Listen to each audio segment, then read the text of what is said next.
Hello everyone and a very warm welcome to the aphorism series.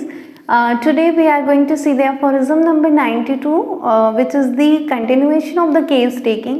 अब हम लोगों को देखना है कि जो पेशेंट आपके पास आया है ना, तो आपने क्या किया, आपने मेडिसिन उसे प्रिस्क्राइब किया, अगर क्रोनिक केसेस में आता है तो डिसकंटिन्यू करके किया. अब हम लोग देखेंगे कि अगर वो एक्यूट प्रॉब्लम लेके आता है ना, तो आप मेडिसिन को कुछ समय अगर डिसकंटिन्यू करके देखोगे है ना कि क्या असली सिम्टम है, तो that will be problem because it is a rapid course disease. तो वो तो पेशेंट की डेथ कर देगा अगर आप कुछ समय के लिए रोक के फिर देखोगे. तो आपको क्या करना है, जब पेशेंट रैपिड कोर्स वाले डिजीज लेके आए यानी एक्यूट प्रॉब्लम लेके आए, तो आपको मेडिसिन को डिसकंटिन्यू कर देना है जो वो पहले से ले रहा है. But you don't have to for days के लिए नहीं डिसकंटिन्यू करना है. You would give your medicine at the same time, है ना. आपको प्लेसिबो उस समय नहीं देना है. In the case of the rapid course आपको क्या करना है, आपको समझना है कि जो पेशेंट सिम्टम आपके पास लेके आ रहा है वो मेडिसिनल सिम्टम कौन से हैं और कौन से डिजीज सिम्टम है. इतना समझ आप में होना चाहिए, है ना.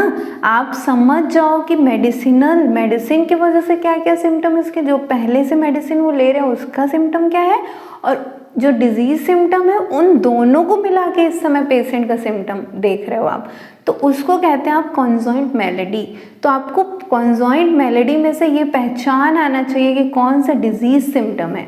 फिर उस फिजिशियन को इतना इंटेलिजेंट होना चाहिए कि वो समझ ले ताकि पेशेंट को अपना जान न गंवाना पड़े, है ना. सो फिजिशियन को इतना समझदार होना चाहिए. और अगर आप इतना समझदार नहीं है तो आपको रेफर करना है पेशेंट को. ऐसा नहीं है कि आप उसमें जो है एक्सपेरिमेंट करो.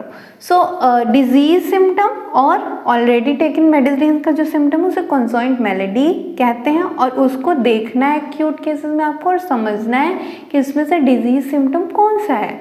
जो डिजीज सिम्टम है उसके आधार पे आपको दवा देना है. आपको अपने दिमाग के समझ से समझना है कि कौन सा डिजीज सिम्टम हो सकता है. तो अब जो पेशेंट अगर फिजिशियन गेस कर लेता है डिजीज को, तो वो अब उसको होम्योपैथिक मेडिसिन तुरंत ही प्रिस्क्राइब कर देगा.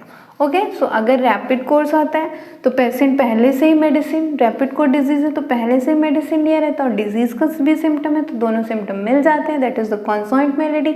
अब होम्योपैथिक फिजिशियन को समझना है कि कौन सा इसमें से डिजीज सिम्टम है और उस आधार पे आपको तुरंत ही होम्योपैथिक मेडिसिन दे देना है. आपको एक्यूट केसेस में प्लेसिबो नहीं देना है. So that is what in the aphorism 92. Hope you understand this aphorism. Thank you.